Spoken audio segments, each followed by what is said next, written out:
In 1990, a convicted murderer was paroled after only 15 years of his life sentence because a large, respected community came to his defense, claiming he had been completely rehabilitated. What followed proved them horribly wrong. Welcome to Macabre Storytime, where I tell my friends some of the weirdest, most brutal, spine-tingliest cases they've never heard of.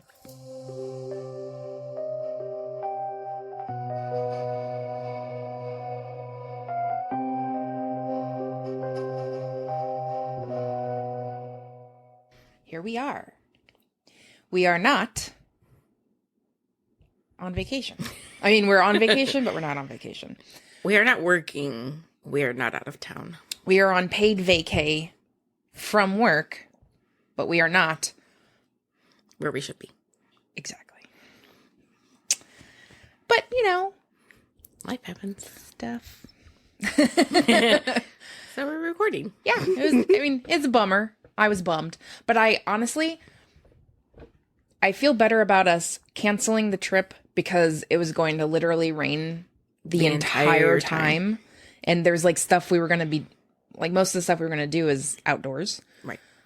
Then us not canceling it and still planning it. And then Claude was sick all week last week. Mm-hmm. And you didn't want her to miss more school. Mm-hmm. So I didn't want, it's better that we canceled for the weather than to her to feel bad because we canceled because she had been sick. Right.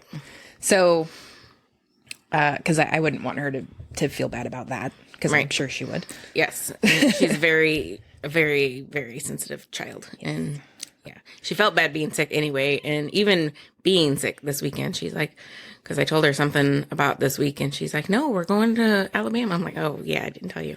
Oh, might want to let her know. By the way. Whoops. Was she sad? She was. She's like, but I wanted to go to the beach. I'm like, I know. I'm sorry. I said, we'll go. We need to, the three of us need to take like a little cruise. It'd be fun. That would be great.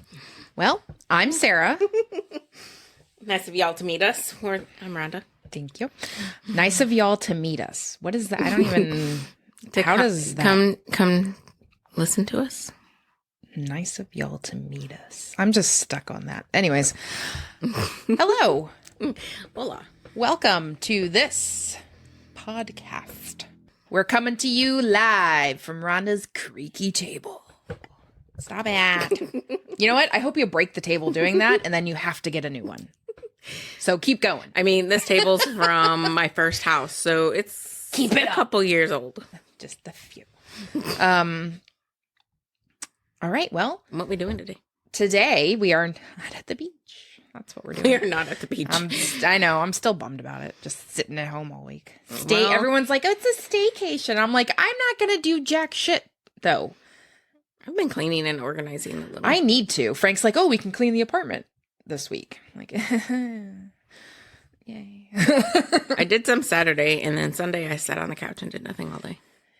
Well, yesterday I did a lot of sneezing, so I did I did that, and then I took a nap. And then I couldn't bring myself to really do anything of substance, so I watched videos and crocheted. Which, I mean, crocheting is it's productive. Substantive. There we go. I did it. I'm proud of you.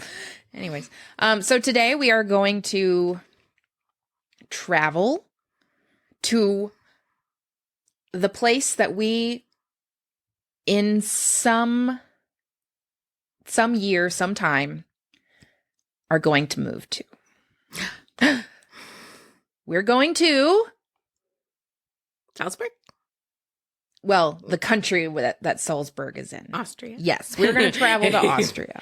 I mean, I like Austria in general, but yes, I want to move to Salzburg. Yes, Salzburg is... Vienna, I was not impressed with. I mean, it's Vienna, but yes. To me, Vienna has this, like... It's like on a pedestal in your mind. Yeah, and it didn't live up to it. It's a wonderful place. Not that I didn't like Vienna, but it just... I don't know. It's like it had that... It's on such a high pedestal in your mind. It's hard to reach that. Mm-hmm. I think maybe if we would have stayed in... Because we flew? Did we fly into Vienna or we take the train? We flew into Vienna and then we took the train to Salzburg. Yeah, if we would have stayed in Vienna, maybe it would have been better in my brain. Well, we came back. Well, I know, but like as the first thing Oh, I I saw, see, I like see. out of the country, like because that was my first trip out of the country. Right. Had it been the first thing I saw, maybe it would have been better Yeah. in my brain. I see. But Salzburg, I fell in love. But then you were comparing it to Salzburg, right? Exactly. Because yeah. Yeah, and I was in love the minute I saw Salzburg. Yeah, I told you going in that I loved Salzburg. I wanted to live there from when I was there the first time. And yeah, I don't know. I don't know what it is about it. I was like, yeah, I want to just be here forever. It is. It's quite very. It's. I don't know. And it's not it's just the Sound of Music connection. No, it's not. obviously. That's obviously That's just a fun tidbit. a fun tidbit of it, but it's just the atmosphere and the. I just liked the small town feel, the old architecture. Yes, that's part of what was so wonderful about living in Prague was just stunning architecture everywhere. Mm-hmm. And like you're in a big city, the biggest city in the country, but I mean it didn't have like a small town feel, I wouldn't say, but I don't know, it was just anywhere you looked, just beauty. When you go to Austria, you not only see those old buildings everywhere, but you see mountains everywhere, which I enjoy. So The Salt Mountain. that's why Austria and Switzerland are two of my favorite places, because there's just mountain galore. Like when you go to Switzerland, it's like if you're like in Zurich or somewhere around, you like look in one direction, there's a lake, and then you look over here and there's big mountains, and then it's just the most beautiful thing ever. I've talked to Kevin about moving to Austria and moving to Salzburg specifically. He was like, nah. No, he's like, let's go. I'm like, let's go. Seriously, I'm like, if I need to sell everything, and I would love to live abroad again, but I wouldn't want to do it on my own again because it was lonely. Right. Not that I didn't like make some friends over there, but like I don't go out and like party and stuff and go to bars and all that. So, and with the dogs, not being able to leave them alone became a little isolating. Right.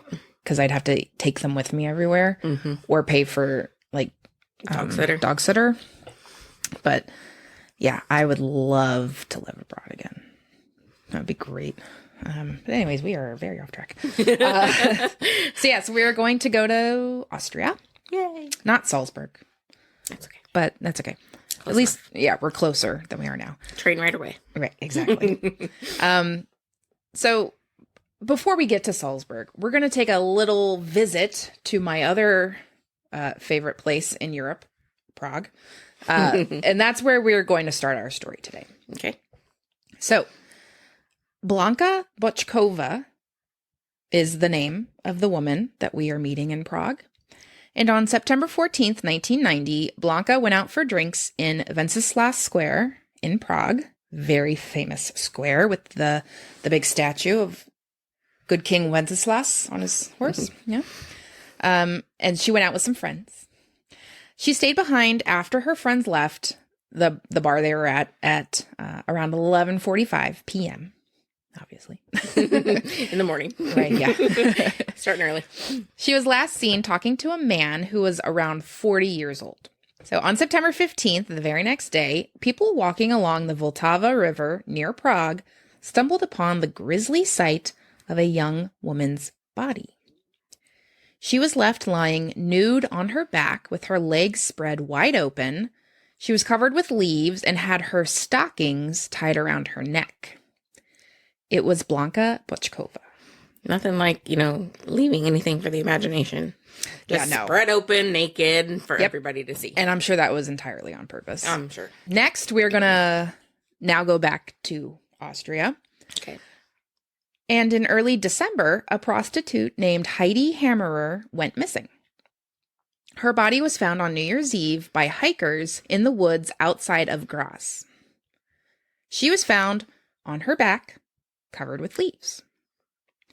She was naked from the waist down, and a piece of her slip was found stuffed inside her mouth. Yeah. She had been strangled with her tights and had bruises and ligature marks on her wrists. Several red fibers were found on her clothing that didn't match anything she was wearing. So these must be from the killer. At least that's what the You would police thought. Next, we come to Brunhilde Masser.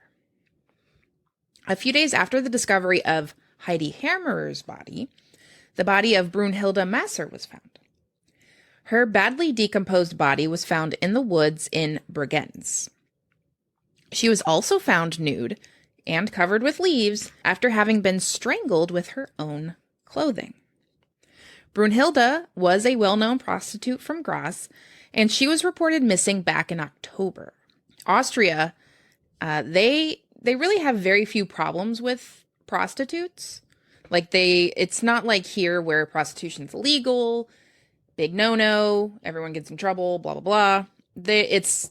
It's regulated, essentially. So they don't have all these issues with prostitutes getting in trouble and going missing for questionable reasons and all that. Mm-hmm. So the authorities were concerned about this. It wasn't like here where you find 2 murdered prostitutes and you're like, Yeah, here the prostitutes go missing and nobody ever questions it because they're the people that nobody looks for. No one gives a shit. Yeah. No one that, I guess, is in a position to do anything about it, I should say, gives a shit. Authorities were concerned because they didn't have those issues surrounding prostitution there.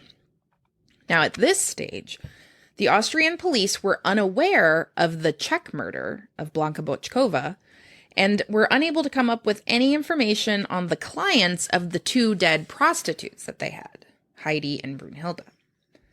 They had no witnesses or leads and no indication that this was the work of a serial killer. Because, 2 does not make a serial killer. Correct. And at this point, they only know of 2. Correct. Next, we come to Elfriede Schrimpf. Such a German name. Now, Elfriede disappeared from Graz on March 7th, 1991. Ooh. Her parents contacted police to tell them a man had been contacting them and taunting them about her occupation. And her occupation was prostitute? Right. Now, what concerned them most was the fact that Elfrieda's phone number was unlisted, so they didn't know how this man could have gotten it. And on October 5th, 1991, so 5 months later after she went missing, her skeletal remains were found in a wooded area outside of Graz. And like the others, her body had been covered in leaves. And on her back. The next 4 women that we're going to talk about all vanished within a 1-month period. So this guy is on the move. He is escalating, as they say. Mm-hmm. So on April 16th, 1991, a friend dropped Sabina Moitzi. That's probably not how you say that, but whatever. I'm sorry. Off at an intersection near the rail yard of the West train station. When the friend passed by 10 minutes later, Sabina was gone. Now, 25-year-old Sabina was a bakery salesgirl by day, but unbeknownst even to her husband, who's the one who reported her missing, she occasionally worked as a, quote, secret prostitute. Now, prostitutes in Vienna, like I said, they were regulated. They were required to be registered with the Office of Health, but, quote, secret prostitutes were not registered. So they were of the unregulated variety. Okay. Sabina had become addicted to heroin and was looking for a way to cover her habit, hence the secret prostitution. Okay. Her body was discovered on May 20th, 1991, so just about a month later, in the Vienna woods, which arc around the western half of the city. She was naked except for a leotard, which was pulled up to her shoulders. I'm going to assume it's the one that like snaps between your in your crotch area. She was lying face down with her legs spread wide apart and her tights tied around her neck. When Sabina was found 5 weeks after going missing, it was determined that she had been killed the night she went missing. So she'd been there deceased for the whole time. It's crazy. Yeah. 3 days after Sabina was discovered, the body of Karen Eroglu was found on May 23rd. She had disappeared on May 7th from a corner just a few blocks from where Sabina had last been seen. Her body lay in a grove of spruce trees 30 yards from the nearest road. And her leotard had been fashioned into the same kind of ligature that had been found around Sabina's neck. He doesn't sway much from his MO? No, he does not. Which is like, why did it take so long for you guys to be like, something's going on here? Right. Next, at 9:45 p.m. on Sunday, April 28th, so obviously we're kind of skipping back a little bit, but there's a reason. Just go with me. We'll get there. On Sunday, April 28th, 1991, Rudolf Prem dropped his wife Regina off with a regular client.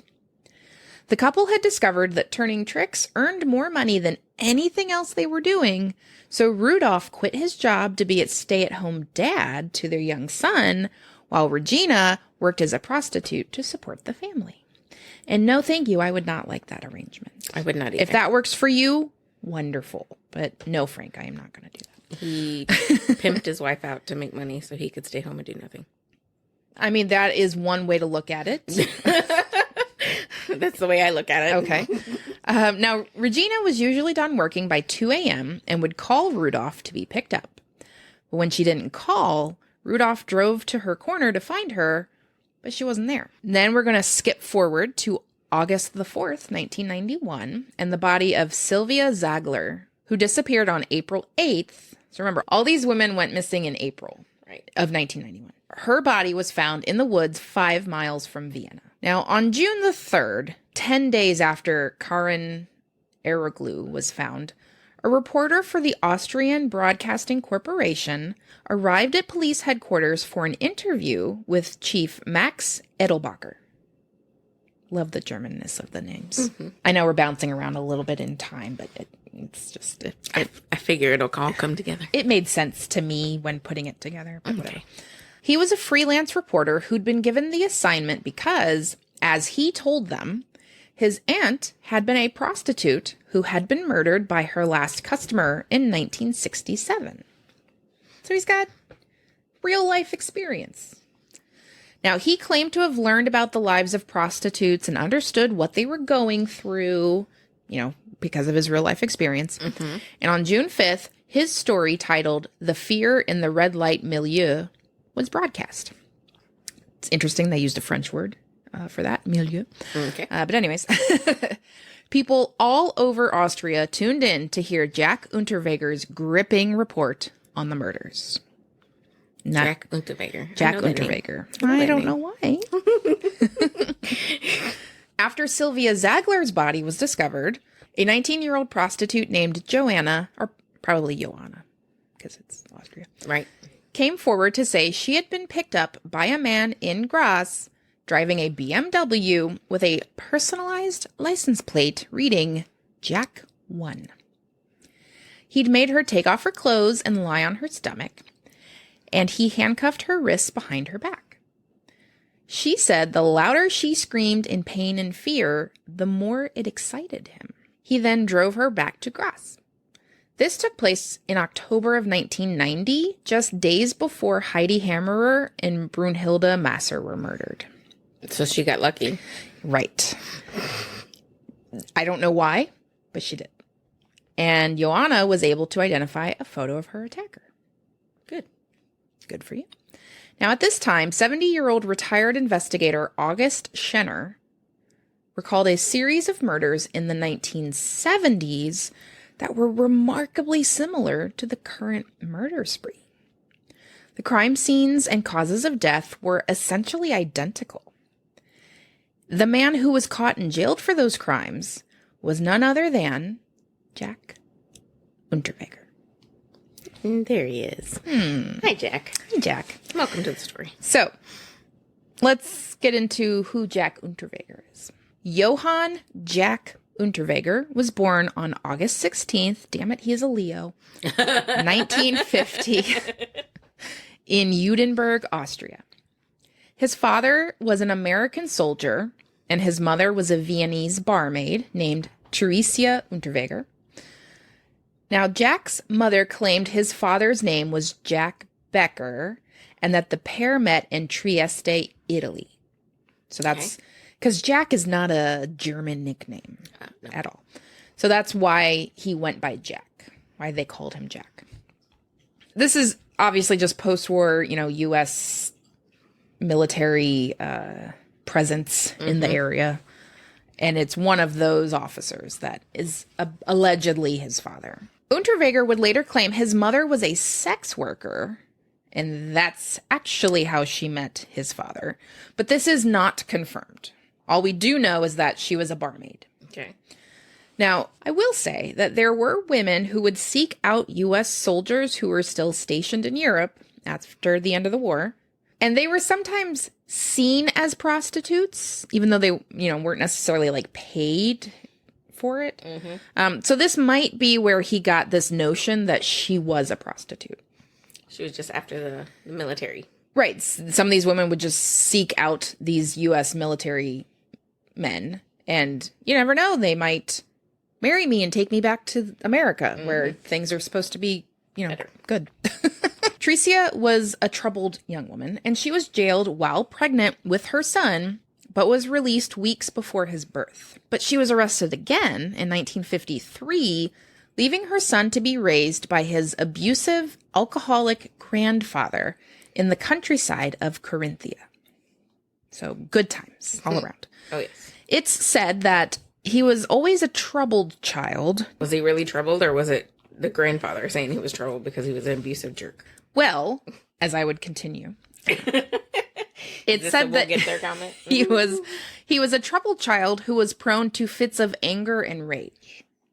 So it sounds like he was actually troubled, had like actual issues. Okay. Jack was in and out of prison for most of his youth. He's not even an adult yet. And he was convicted 16 times between 1966, when he was 16, and 1974, mostly for theft, but also for pimping and sexual assault against prostitutes. Yeah, at 16, he was arrested for pimping. Yeah. He learned something in his youth. He got started early. He's a prodigy, if you will. Yes. Let's scooch forward to his first murder. Ooh. In 1974, so he's 24, Unterweger was found guilty of the murder of 18-year-old West German Margaret Schaefer. Now, Unterweger's girlfriend at the time, Barbara Scholes, admitted she and Unterweger had abducted Margaret and taken her to a wooded area where she was tied up and assaulted. When Margaret refused Unterweger's demand for sex, he bludgeoned her to death with a steel pipe before strangling her with her bra and leaving her, this might sound familiar, her nude body covered in leaves. Did he only hunt where there were leaves around? Like, was this like a... Only in the fall. Well, obviously there was the spring too. But, like, not during the summer when leaves were all cleaned up. Like, this was a requirement for him to hunt these women. Don't go where the leaves are. He takes them to a leafy area. So, like, a wooded place. So he finds the leaves. Correct. Wherever they are. Maybe he just, like, has a bag of leaves that he just like, carries a bag rakes of leaves them around. up in the fall, puts them in baggies. Carries around with him when he wins some murder. Puts them in his trunk, yeah. And then when the time comes for him to now kill somebody, he's like, oh, hold on, gotta get my baggie. And he takes his little, like, Schnucks grocery bag of leaves and just sprinkles them on the dead body. Boom. Got my leaves. Got my leaves to cover you with. I guess he covers her with something, but not much. Now, at his trial, Unterweger confessed to the crime, but he claimed that he acted after seeing his mother in the teen's eyes. His claim was that his anger at his mother's abandonment is what drove him to commit the crime. So he's claiming bullshit. I'm not quite sure what we're claiming here. Yeah, I did it, but my mom was to blame. Yes. Well, yeah, exactly. She abandoned me when she went to jail when I was a baby. So that made me mad. And I saw her in this girl's eyes. And so I killed her. Okay. Now, a psychologist described him as a, quote, sexually sadistic psychopath with narcissistic and histrionic tendencies prone to fits of rage and anger. He is an incorrigible predator. That's an entire quote. So yeah, they weren't like, oh, you poor thing, your mom abandoned you, and that's why you did it. They weren't going for that. He was convicted of Margaret's murder and sentenced to life in prison. Good. Well, don't get ahead of yourself, because we are talking about him. I know. And things in the 90s. We are talking about him for a reason. Yes. Now, despite finding this was just the first. Yeah, exactly. Now, despite finding a second victim named Marcia Horvath, who had been killed in near identical fashion and dumped in a lake near our favorite place, Salzburg, Unterweger denied responsibility. I did not see my mother in her eyes. He was already serving life in prison for the murder of Margaret Schaefer, though, so the matter wasn't pushed. They're like, we've already got him. Let's not spend the time and the money to not waste try our him resources again. Exactly. To try him for this when we already have him in jail. We've already got him. He's there for life. We're good. Yeah. Now, while he was incarcerated, the illiterate Unterweger learned to read and write. That's always good. Yeah, great. Wonderful. He became a voracious reader and writer. Fantastic. Love it. He also began writing short stories, poems, plays, and he even wrote an autobiography titled Purgatory, or The Trip to Prison, Report of a Guilty Man. Such a narcissist. You wrote a autobiography after your first murder, Mm-hmm. and you got so much more to write. Mm-hmm. Mm-hmm. Mm-hmm. Yeah, so he also wrote another book titled Endstation Zuchthaus, means terminal prison is how it was translated. And this book won a prestigious literary award in 1984. Okay. Yeah. In 1985, a campaign began to pardon and release Unterweger from prison. Because he wrote this book? Yeah. Oh, good Lord. Yeah. Several writers, artists, journalists, and politicians worked tirelessly to argue that Unterweger had been completely rehabilitated by way of his art. Mm-hmm. Mm-hmm. The campaign worked, and Unterweger was released after the mandated minimum 15 years of his life sentence had been served. So he was released on May 23rd, 1990. And the murder started again in 91. Well, the end of 90, really. Yeah. Blanka Bochkova was killed in September of 1990. And he got out of prison what? March of Waited, 1990. I guess he waited a couple months. Yeah, just a few months. Can't just go right out. I'm sorry. There. It was May of 1990. He let it simmer. Kind of make it look like I'm, rehabilitated for a couple months.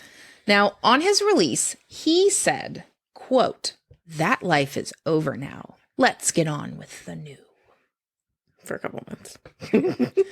The prison governor declared of Unterweger's release, and this is something that he's going to probably come back and wish he hadn't said, "We will never find a prisoner so well prepared for freedom." And that, kids, is what we call foreshadowing. Now, Unterweger had become quite a celebrity even while he was still in prison.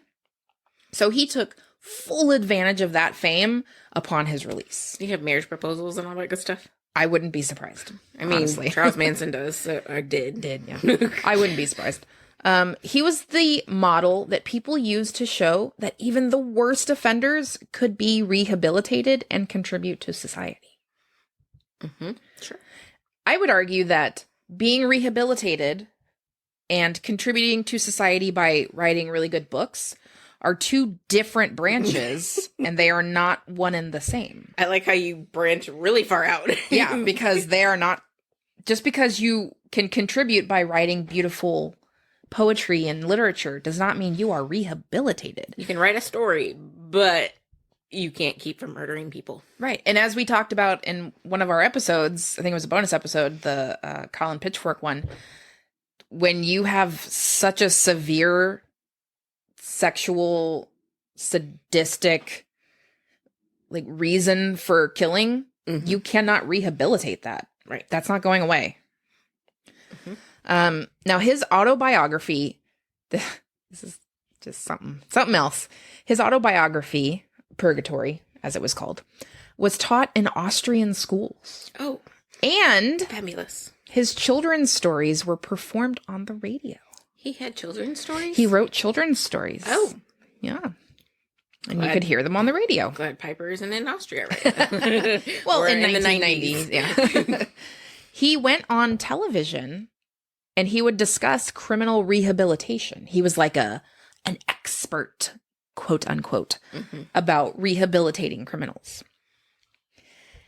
He also worked as a freelance journalist where he reported on and was asked for his advice about the slew of prostitute murders that was going on at the time. His own murders. Yeah. Now, Well, he's a very good witness for that. exactly. I have an uncanny ability to get into the mind of this murderer. I know. Don't ask me why. Now, for what it's worth, it was his insatiable need for attention that would eventually be his undoing. But unfortunately, not until multiple people died. were killed. Yeah. Now, not everyone was convinced of Unterweger's rehabilitation.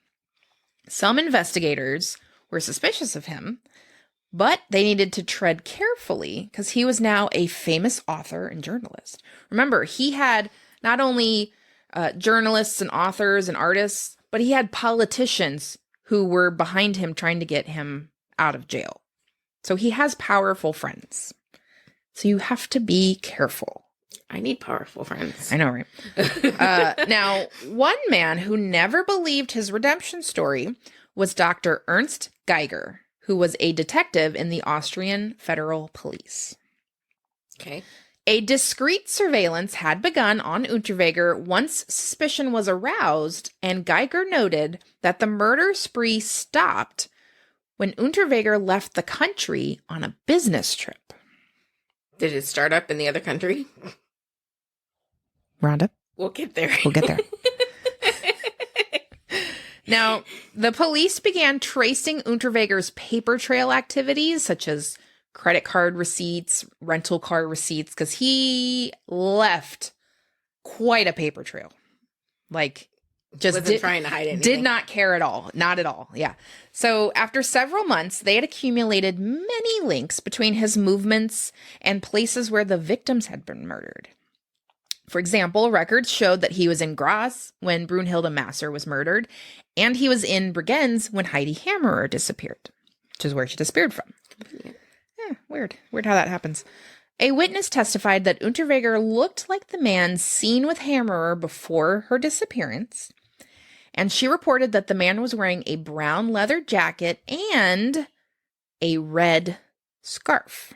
Ooh. And you will remember Red fibers. red fibers were found on her body that were not part of any of her clothing. Right.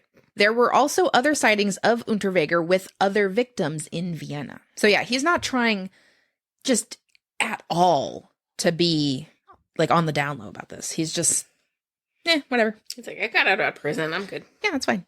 I'm famous. Nobody cares. Right. So Geiger worked to collect as much circumstantial evidence as possible. He conducted forensic tests on the BMW that Unterweger bought after his release from prison. Hair fragments were found in the car, and DNA tests proved that some of them belonged to Blanka Bochkova.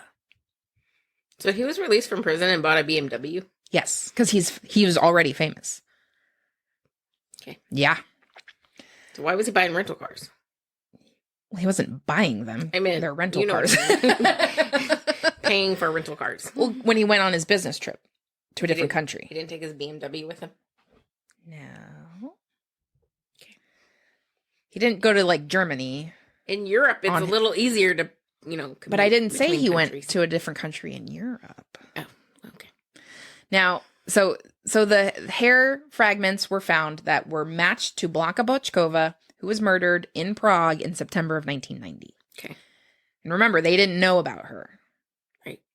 Initially, because she's in a different country. Now, this allowed police to get a search warrant for Unterweger's apartment in Vienna, where they found a brown leather jacket and red scarf. Convenient. Just hanging in the closet there. They also found receipts from a Malibu restaurant Ooh. and photos of Unterweger posing with female LAPD officers. Ooh, he was in the U.S. That's why he didn't take his Beamer. I was like, what's he supposed to float it across? What?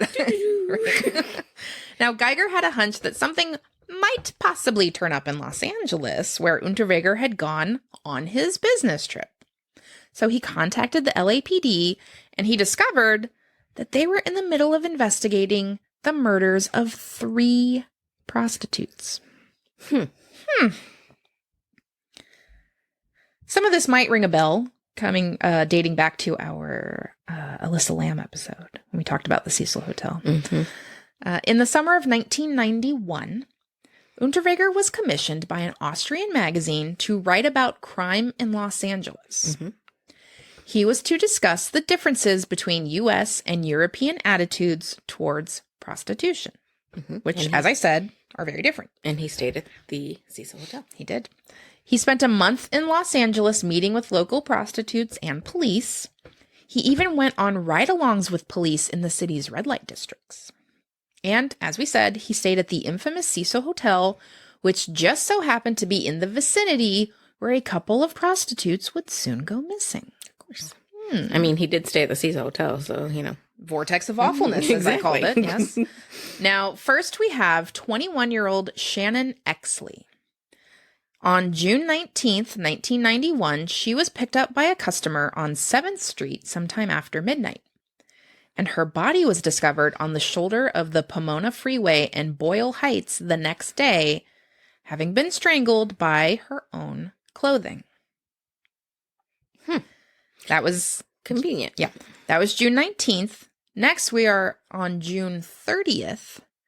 And a homeless man foraging for firewood in the industrial area along the LA River found the body of 33-year-old Irene Rodriguez. She was on her back with her bra tied around her neck. Now, Rodriguez had just arrived in LA in April of that year from El Paso, Texas, where she had been living with her common-law husband and their 4 children. Next, we skip forward to July 11th. So a couple of men and their children drove to Coral Canyon Road in Malibu to watch the solar eclipse. Very fancy. Mm-hmm. They turned off at an old fire road and headed to a vantage point at the top of a steep hill. And there, they found the body of a young woman lying face up with her shirt pushed up to her shoulders and her bra tied around her neck. She was identified by her fingerprints as Peggy Booth, who was a prostitute, though she sometimes went by the name Sherry Long. And the pathologist determined that she had been dead for 4 to 7 days. Okay. So as early as like the 4th of July, essentially. Mm-hmm. Now, all 3 women had been savagely beaten before being strangled with their own bras. And little trigger warning here. Skip ahead if you don't want to hear about this. They had been sexually violated with tree branches. Ow. Yeah. Doesn't. You didn't let me skip it. You were not allowed to skip. No, you have to hear. Ow. That makes me hurt. Right. You're like, I need a cushion for my chair now. I know. Now, Geiger discovered the 3 Los Angeles prostitute murders were essentially identical to those in Austria. They were all killed while Unterweger was in Los Angeles, and receipts from Unterweger's apartment correlated to areas where the prostitutes were murdered. So like I said, paper trail, doesn't give a shit. Nope. Here's all my receipts. I was here. In a nice little pile for you. I was right here. Yep. Those people. Yep. I was there. I was there. Actually, here's my receipt for buying gas. Here's a sandwich I bought at Subway. Like. Not hiding anything. Nope. So when Unterweger returned to Austria after his little business trip, and he realized that he was a suspect, well, he started to write articles criticizing the police and their efforts to track down the killer. Because obviously they're not trying to track down the killer. They're just coming after me. Right. Why would you come after me? Exactly. Just because I look extremely guilty. Right. That's circumstantial. Many people who had supported his whole redeemed man act continued to support his crusade against the police.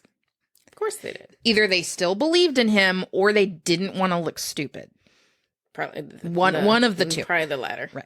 They didn't want to look stupid. I feel like as time went on, it shifted from I still believe in him to I just really said some stupid shit before and I don't want to be called out for that. Right. So on February 15th, 1992, Unterweger called Graz headquarters and asked to speak with Officer Hooter, whom he had previously gone on ride-alongs and red light districts with. So he knows the guy, buddy. And he wanted to ask why the police were persecuting him. Great buzzword. Hooter told Unterweger it'd be better for him to turn himself in. But he said, I'm not going back into a cell. I'm not going back to jail. It'd be better off if I just left the country. Go back to the same country you came from where you committed the crimes there too? Potentially.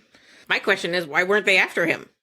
They're persecuting him, but they haven't apparently questioned him about these? They have not arrested him or anything because they just have circumstantial evidence so far. This serial rape and murder, MO matches this one that you were charged with and served time for in a different country.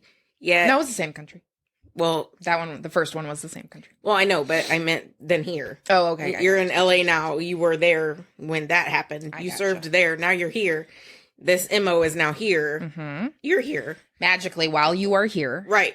I'm like, it's not happening there now. Right. Because you're here. Correct. It's happening here now. Correct. It stopped there. Somehow started here. So what's the common denominator and then stopped here. When you left. Because you went home. Right. I'm like, Yeah. Still circumstantial. Just saying. Circumstantial is evidence. Yes, circumstantial evidence is evidence. Now, by the time Austrian authorities had enough to arrest Unterweger, he was gone. Why are you trying to sneak peeks at my notes? I can't see your computer. So by that time, he had fled with his new teenage girlfriend. Oh, good Lord. Bianca Mrak. Yeah, I think she was like 18, but still. At least still she's a legal. teenager. And at least she's legal, and he's not a teenager. He is not. No, he's in his 40s. Now, the couple first went through Switzerland to Paris and finally to Miami. Yeah, they came back. They allegedly chose Miami because Bianca, his new teenage girlfriend, loved the show Miami Vice. That's a reason to move to a country or a city. Yeah. Yeah. Because Miami is just like that. Oh, yeah. In real life, for sure. Oh, yes. While on the run, he started a campaign to show himself as a victim of police persecution and used the Austrian press to help with his defense. Lord. Yes.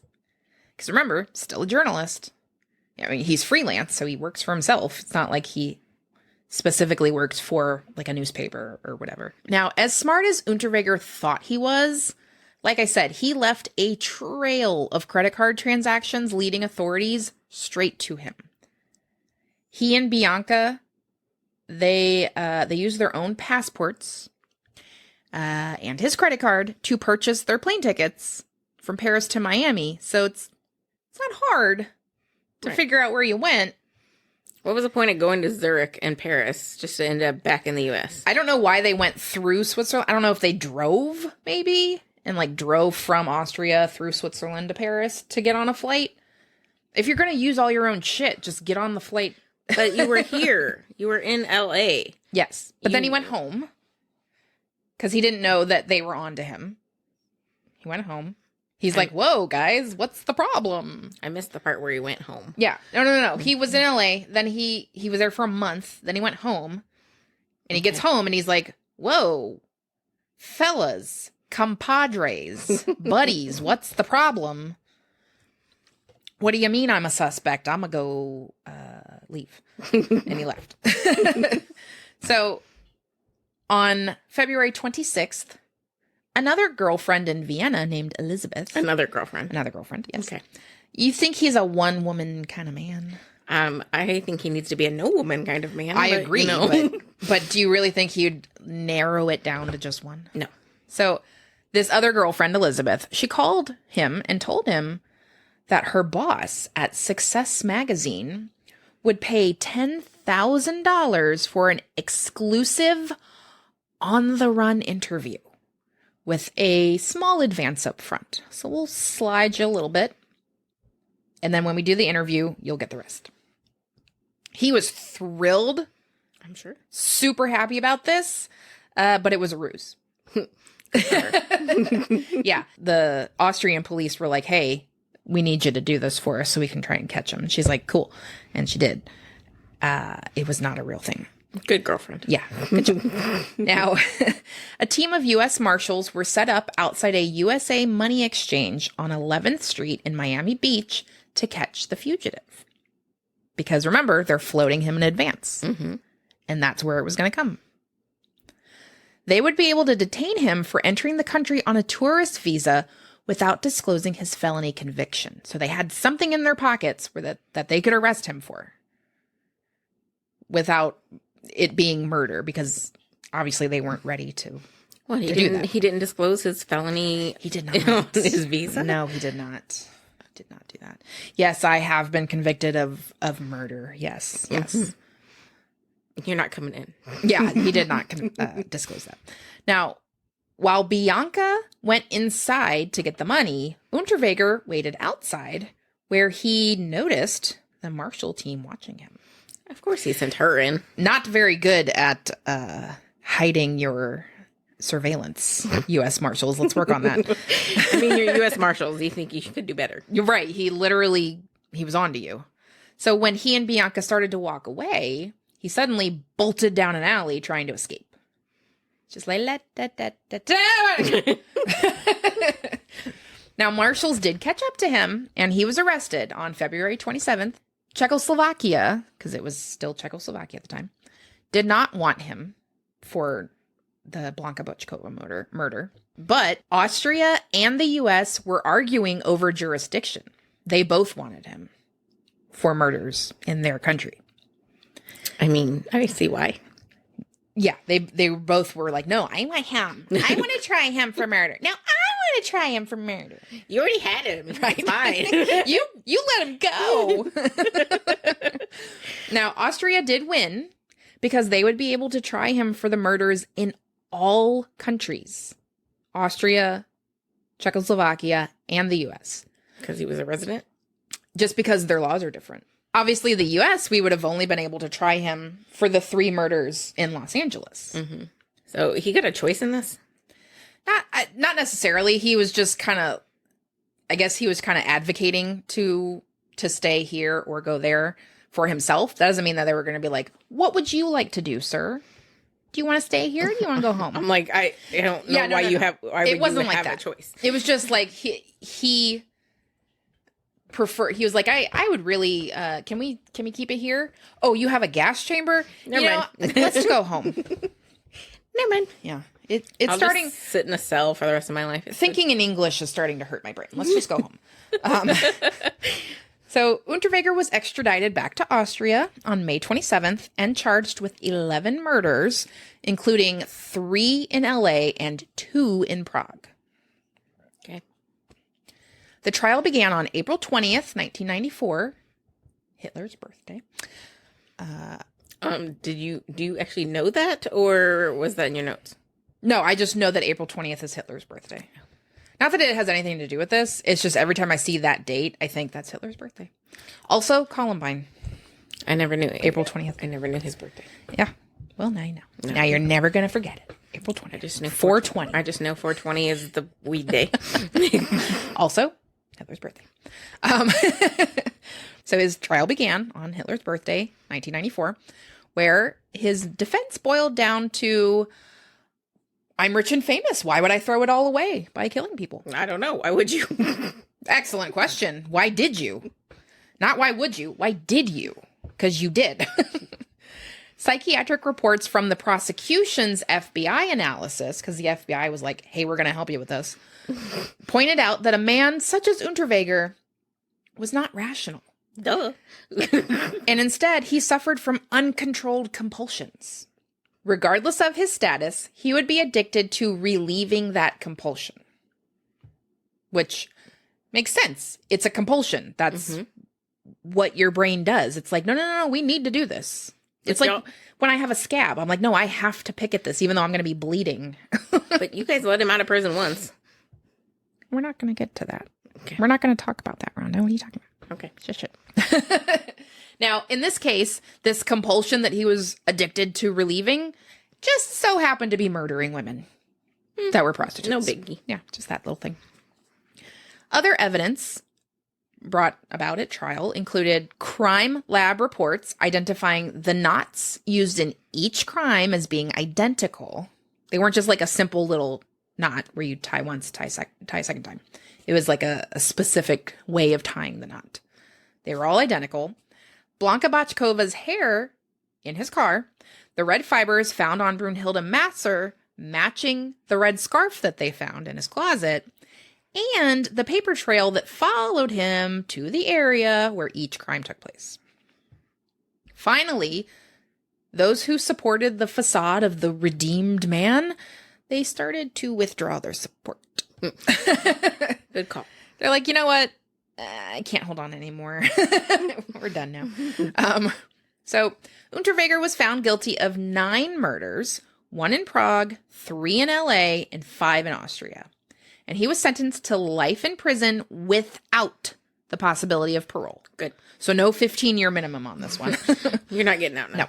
No. And this took place on June 29th, 1994. Now, that night, Unterweger committed suicide by hanging himself with the cord from his pants and shoelaces, which I thought was kind of standard to take away from people. Right. I didn't think they got shoelaces in prison. Right.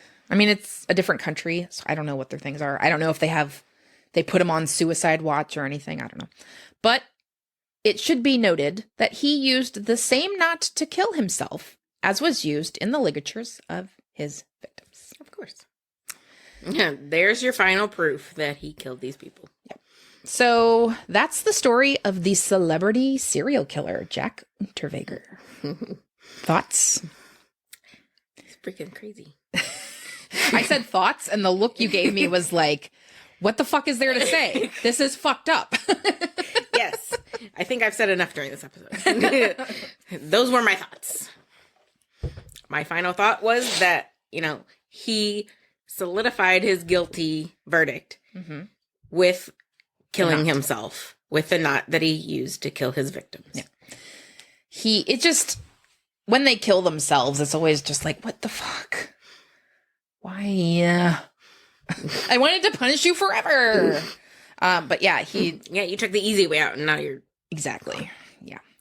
But he also said to that cop, that buddy that he called at the headquarters, I'm not going back into prison. So was he never in prison while awaiting trial? Well, I'm sure he was in jail during the trial. But once he was sentenced to life in prison, he was like, no. There's no chance for me. I'm done. Right. There's no 15-year minimum on this one. I'm convicted, so it's done now. No. And I'm sure he was like, appeals are probably not going to go my way. No. I've lost all my support. I'm done now. So, yeah, that's the fucked up story of our place that we love so much. For some insane reason, letting this man out of jail. Right. Because he learned to read and write and wrote some books. That does not make you redeemed. That does not make you rehabilitated. Not at all. Yeah. Anyway. So yeah, that's that. Are you ready to decompress? Yes. Let me decompress. Okay, let's decompress. Let's go into the chamber. The chamber of decompression. I have something funny to tell you about this. Well, good, because we're in the decompression chamber, and that's where we tell fun things. So I guess it is my turn. So I will tell you two. My decompression is small. It's a little one, but it's a good thing. A baby one, that's fine. Anna contacted me the other day, and she's like, do you want to know something funny? And I'm like, Always. Yeah. And she goes, I can never remember decompression chamber and always call it decontamination chamber. I mean, in a way, we're decontaminating ourselves from the awful stuff we've just bathed in by talking about it right for an hour. So it's the decontamination chamber. Decontamination chamber. So that's the nickname. But that was just the little funny that she sent me. My actual decompression chamber is, it's going to start out not sounding good, but it's going to end up good. Okay. So I don't think I've ever said anything on the podcast about this, but there was a animal abuse case in Douglas, animal abuse. Shut up. Douglas County, Missouri. They raided this house. They found 43 Shibas. You probably already know because of me. They rescued 43 Shibas. They took them to the Humane Society of Missouri. There were some found already passed. One passed after they got him out, but he was already on the way out. So that's the part that's not good. Okay. And then we had to wait for like 3 weeks for they had to set a... And by we, you mean the rescue that the you rescue, work with. yes. Okay. Not like us personally. No, not us personally, but the rescue. We had to wait. We're going to adopt 40 Shibas. Right. Yeah, the rescue had to wait 3 weeks for, they had set a hearing with the Douglas County courts to determine who these dogs belong to. And granted, these dogs were found starving to death. Abused, some of them. This isn't very decompressing. This is compressing. I'm telling you that it's going to end up good. I feel compressed. So, I feel contaminated. It's very contaminated. But in the meantime, they were being vetted and cared for by the Humane Society. Right. So we wait our 3 weeks, and the day of the trial or the hearing comes. They granted custody to the Humane Society of Missouri. She's not getting her dogs back. Awesome. Perfect. Sarah has now stepped in, and we're getting at least 17 of them. Nice. The 3 heart murmur dogs are staying in St. Louis because Christy takes them to Mizzou for a cardiologist. So I'm getting one of them as a foster. Yeah. So the 3 heart murmur dogs are staying here in St. Louis. The one extremely shy, whatever you want to call her, she's very damaged. She's staying in St. Louis. Aren't we all? Yes.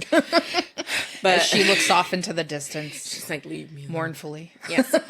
So those 4 dogs are staying in St. Louis, but we do have 13 other dogs that are going to be up for adoption. So if anybody's interested, savingshibas.com, fill out an application to adopt. Or even foster. Or even foster. We or need foster them fail. as well. Yes. There is a thing called foster to adopt. So you're taking the dog in intent to adopt them. But until certain requirements are met, they're not allowed to be adopted. Like I said, savingshibas.com if you're interested in fostering, adopting, or fostering to adopt. Basically a planned foster failure. Just put in your application. Tell them Rhonda sent you. Tell them Rhonda. Well, I get the applications, so right, yeah. Tell me I sent you. Just put in the note that, you listened to the podcast and made me feel better. And maybe I'll nudge your application a little higher. Maybe. After these 17 dogs, we do have 25 to 40 more dogs that we are pulling before the end of the year. So we need help. So put in an application. Yeah. But the decompression part of that was she did not get her dogs back. That is good. And we are now trying to find these dogs homes and get them medical treatment and get them happier lives. Yeah. Humane Society does a lot of good work. I used to work there. And I saw a lot of it firsthand from these rescues that they would do. And that's where Enza came from. She was allegedly a stray, which I still don't believe, because after having that dog for 16 years, I still had trouble getting her to come to me and let me pick her up because she's just a turd. But yeah, she that's where I got my baby Enza. Yeah, and they actually were they were housed at Mackland. Oh yeah, that's the one I worked at. So yeah, they do a lot. They do good stuff there. Awesome. They're on the road to happiness. Awesome. Good. That's what we like to hear as doggy lovers. All right. Well, thank you for your decompression chamber. Slightly compressing. A little. It compressed and then it relieved the pressure. Exactly. You gotta go a little harder to get, the good part. Sometimes, yes. You gotta have backstory. Exactly. Thank you so much for listening to this episode of Macabre Storytime. To stay in the know on all things macabre, follow us on Facebook, Instagram, YouTube, and TikTok at Macabre Storytime, or you can email us at macabrestorytime@gmail.com. If you're interested in supporting the show, head on over to our Patreon page at patreon.com/macabre storytime. Patrons get exclusive access to early releases of our weekly episodes, bonus episodes, behind the scenes content, and stickers. Yay. And with subscriptions starting as low as $1 per month, it's practically free to support the show. Yes. And at $3 a month, you get a bonus episode. Mm-hmm. And at $5 a month, you get 2. Exactly. Every month. And if you cannot sign up to be a patron, that's okay. You can help support the show by rating, reviewing, and sharing it. Doing this does so much to help boost the show. And of course, we appreciate it more than you know. Yes. So, once again, thanks for listening. And until next time, don't let murdering rapists out of jail just because they wrote a book. Because they learned to read and write and read a book. Whoop-de-doo. Yay. Good for you. Until next time. Bye.